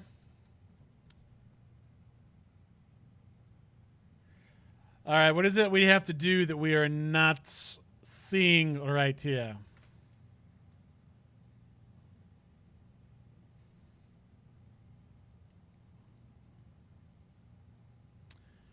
All right, what are we missing here? I don't know.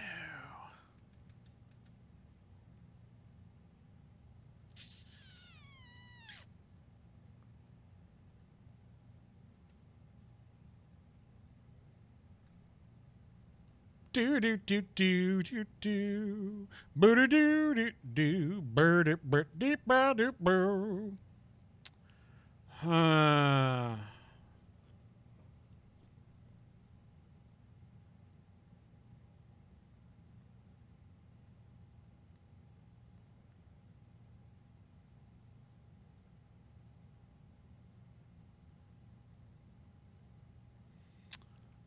Oh, well, how are we not able to...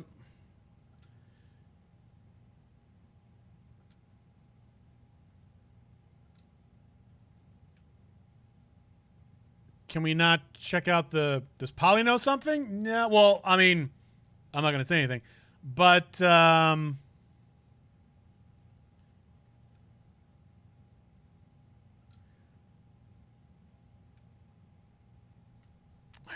what am I missing here? There's that. Let prosecute. The nightmare. Grossberg Law Offices.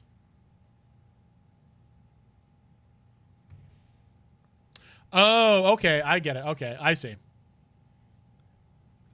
I don't mind looking up stuff about the investigation just to keep things moving. Interesting, we can't go to the law offices here. So let's go to the detention center and then go to the Grossberg Law Offices. We need to talk to him about, we need to present him with the letter, I think. Did we do that already? Did we do the letter?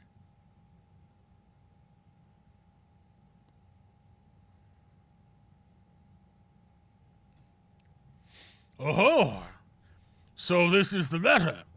It does seem that Yogi was following this letter when he killed Hammond. But why kill Robert Hammond? Hammond was a skilled defense attorney, but he defended clients not for their sake, but for his own. Huh? His own sake? He never trusted his clients, that one. The only thing he trusted was his own ability. But he got his client found innocent, so why should it matter? Actually, my dear, it's quite different. He won that innocent verdict for no one but himself. Yogi was a free man, but socially, he was ruined. Huh? You'll understand soon enough. Wait, what is it? I'm sorry, what is it? This letter. I've seen this handwriting somewhere before, a long time ago. Whose handwriting was this? Do you have any idea who wrote this?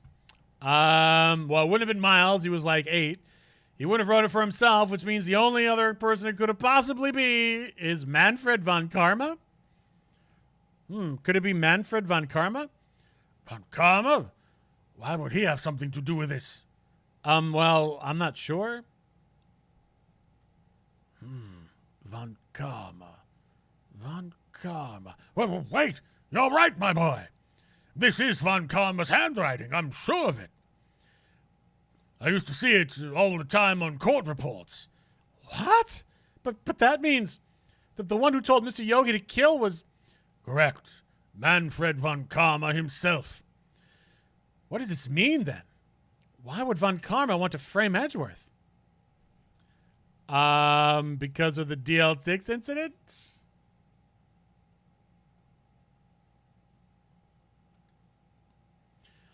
This incident took place 15 years ago tomorrow. So tomorrow we'll see the completion of not one, but 2 trials. All thanks to the statute of limitations. However, I'm afraid the damage the DL6 incident has done will never be erased. Never be eased either. That's badly not it. Could it possibly be Misty Fay? Ah, she was a beautiful woman. I'm truly sorry about what I did. Huh? Sorry about what? I think I'll stay out of this one.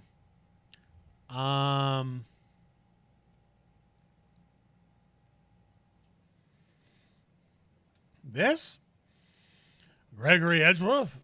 He was a gifted man. His death was truly a loss. I wonder what would have become of Von Karma were he alive.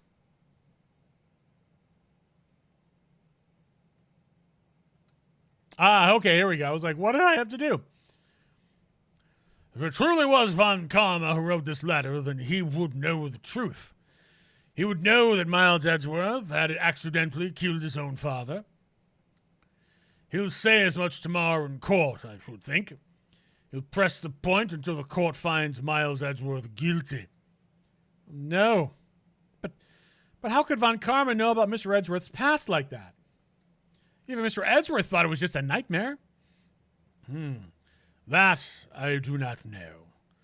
Yet I do know that Von Karma is both persistent and a perfectionist. He may be seeking to satisfy a grudge against Gregory Edgeworth by hurting his son. What do you mean? It was 15 years ago. Von Karma met Gregory Edgeworth in court, and Von Karma did win, but he didn't make it through the trial unscarred. What happened in the trial between Edgeworth's dad and Von Karma? Von Karma got the guilty verdict he wanted. He won the trial.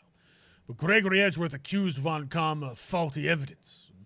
Though he lost the trial, Mr. Edgeworth's accusation stood. Faulty evidence? It was the only penalty Von Karma has ever received in his career as a prosecutor. Gregory Edgeworth dealt a blow to his perfect trial record. Wow. It must have been quite a shock for Von Karma. He took a vacation for several months after that, you see. A vacation? Yes, an unusual event for the man. That was the first and last vacation he's taken in his many years of prosecuting. Really? He doesn't take vacations? Like, go to the sea or to the mountains? Don't tell me he's never been to Europe. You have strange ideas about vacations, Maya. In any case, that was the only time he took a vacation from work. I believe the penalty upset him quite a lot. Odd. If he wanted to keep a perfect record so badly, why would he take such a long vacation? What do we do, Nick? Von Karma's going to bring up the DL6 incident. You can bet on it. What if Mr. Edgeworth pleads guilty to DL6? I won't let him. Yes, Mr. Wright. I hate to say this, but even accidental murder is murder, you know. I know that. I just believe in Edgeworth's innocence. I can't believe he'd kill someone. But Nick, Mr. Edgeworth admits it himself. His father must have lied to protect him from beyond the grave. I don't care. I know he's not guilty. Mr. Wright, if you say so, I suppose I could go check again. The police files might hold something of interest. Mr. Grossberg, thank you. I can't promise anything. In fact, I think the chances of finding something are slim. I understand. The police materials. All right, now I think we can move.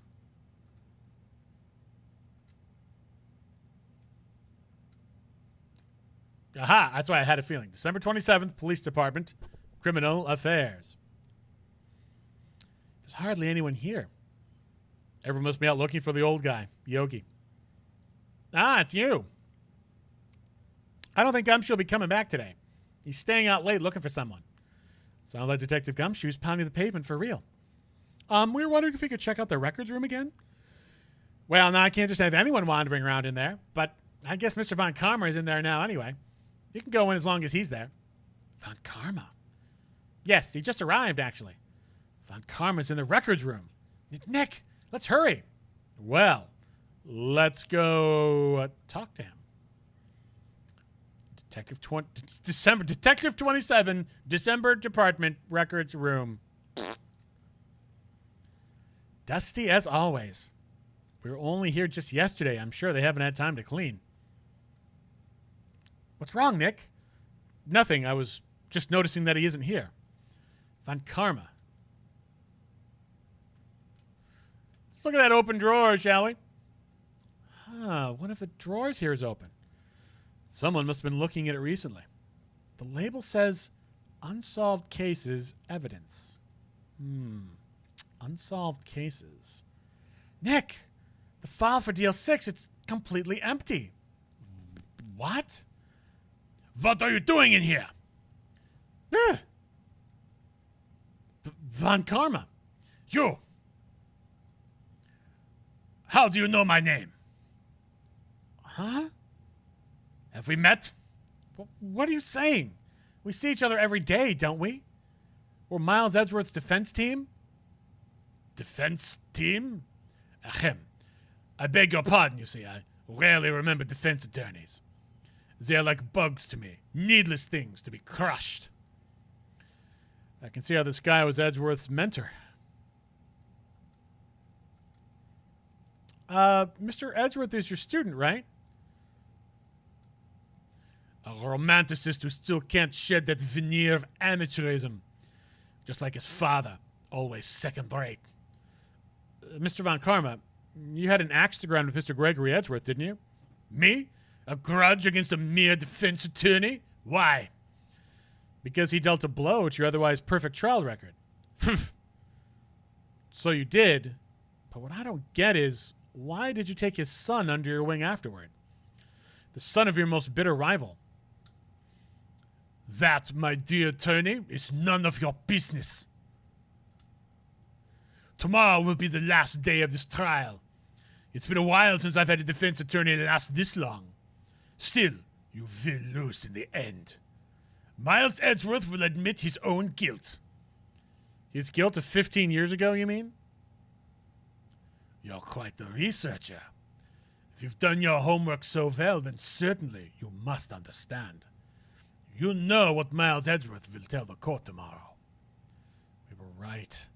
So Von Karma is going to bring up DL6 in court tomorrow. I guess we could present what we know about it to him. Fool. You think I, a prosecutor, would give you, a defense attorney, information? Bah!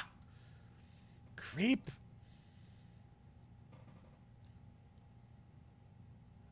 How about the note? Mr. Von Karma, have a look at this. This was you, wasn't it? You instructed Yanni Yogi to commit murder? Yanni Yogi. How many years has it been since I've heard him called by that name? He's a fool.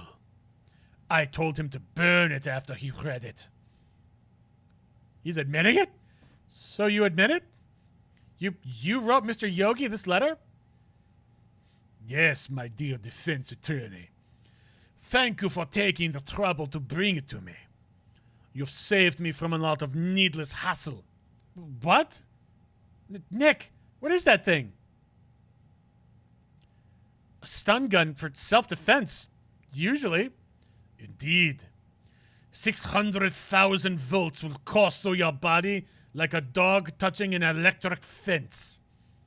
600,000... Oh, don't worry. People don't die from it. Usually. Now, give me the letter. No! No! Well, whoa, what are you? Nick, run! I think Maya just got zapped. But Maya, out of my way! Well, we both got zapped. And we don't have that letter anymore. Awesome. Great. By the way, that happened in a police station. Nobody heard anything. There was a crime committed in the police station, and the police didn't hear that. Ugh, he got us. The letter's gone, of course. And he took the DL6 evidence, all of it. Back to having no clues. Wait. Maya jumped first. Maya, is she okay? Maya!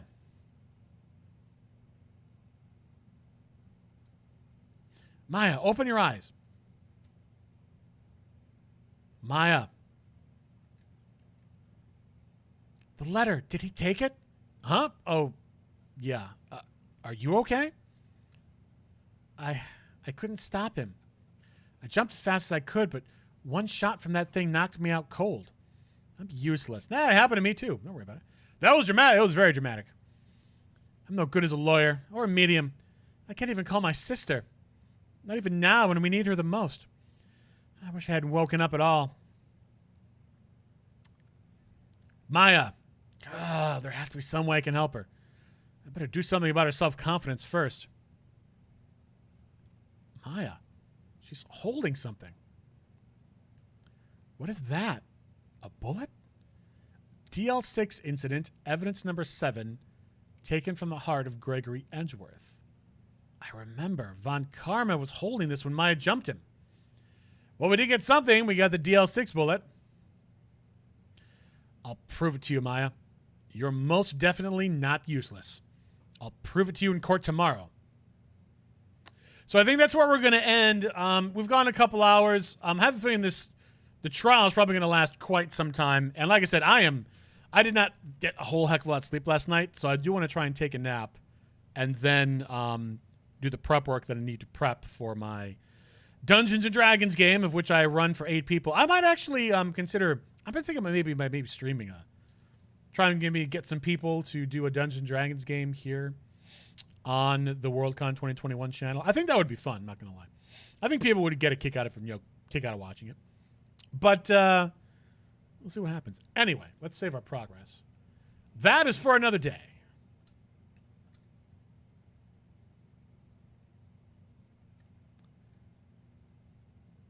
I have great voice acting skills? Well, thank you. I appreciate that. No, this is not Judgment Day. Judgment Day is going to come tomorrow at 1 p.m. Eastern, whatever that is your time. I honestly did. I'm not making this up. I honestly did consider at one point thinking about going for voice acting. I mean, I suppose I still could eventually. I mean, it doesn't like I'm not planning on, dying in a couple of months. But I did take a couple like improv classes, and I took like an acting class. When I was a music major, I also took a lot of singing lessons, and that definitely helped strengthen my voice too. Although I haven't kept up with it, so my voice isn't as strong as it used to be. But anywho, that's about the extent of that. It's about as far as I ever got with that. But I thought about it. I came about actually because of my convention work. I started off with conventions, with anime conventions as opposed to science fiction conventions. That's where I first got started. And my main, if you ever work conventions, you know how a lot of people tend to kind of, stay in their sphere. Like, this person generally likes working in security, and this person generally likes working in, programming, blah, blah, blah, that kind of thing. My main sphere with anime conventions is guest relations. I've run guest relations for a couple conventions. I've been on staff for, I don't know how long. So I got to know a lot of the guests of honor. And at anime conventions, not all the guests, obviously, but a lot of the guests tend to be the North American voice actors for the different anime. So the actors that get hired to dub English-speaking language over the Japanese anime. So I got to know a lot of those people. A couple of them are actually still my friends, and that's where I kind of got the idea. Like, well, I bet you I could probably do this. And they were like, yeah, you should think about it. And that's when I started taking a couple classes and everything. Ultimately, I decided not to. I love what I do. Don't misunderstand. But I mean, nowadays, if I wanted to do it back then, I would have had to have moved to a place where the dubbing was taking place, which at the time I was thinking about Houston, Texas. There really isn't any dubbing taking place in Houston anymore. It's pretty much Los Angeles, Dallas, and Vancouver. A little in New York, but not a whole heck of a lot.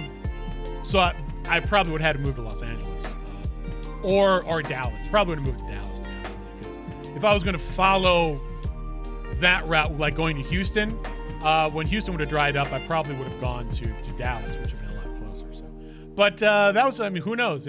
Perhaps in a different timeline. And like I said, there's no reason why in the future I can't. But nowadays, it's kind of easy. Like if you have a setup like this with a microphone and all that, you can pretty much send audio files anywhere. So you never know. Like I don't know that I'll ever drop everything that I'm doing and move to Los Angeles and try and get into the field of dubbing or the field of voiceover work. I have other pursuits in my life that I truly enjoy, and if I did that, I would not be able to do other things. But maybe like some amateur stuff. And the other thing I was thinking about too, remember I was talking to you about doing the choice of games, doing a lot of those readings, that kind of thing. That I might do on my own channel, though, to be fair with you. And I've been thinking about it. I've been reading a couple of those. Just kind of, something I'm thinking about in my brain bone, that kind of thing. Easy enough to do that work from home, I guess. That's true. Yeah, a lot of those people nowadays have home studios. It's very, very easy to set up. It costs a little money, but I've got the microphone, and just to kind of set up some soundproof stuff, super simple. Anyway, Tomorrow we go to the trial, the big trial. I have a feeling the trial is going to last the entire time. And then we just have one more case to go, which is actually a tacked-on case. And I believe it did not come originally with the first version of Phoenix Wright Ace Attorney. This was a subsequent case that was added on as it was re-released on different systems in different ways. But anyway, this trial is a doozy, if I recall correctly. We're going to learn quite a few things. Well, that'll happen tomorrow, Sunday at 1 p.m. Eastern, whatever it is your time. And until then, I bid you adieu. Bye-bye. And now, folks, it's time to say goodnight. We sincerely appreciate your patronage and hope we've succeeded in bringing you an enjoyable evening of entertainment. Please drive home carefully and come back again soon. Good night.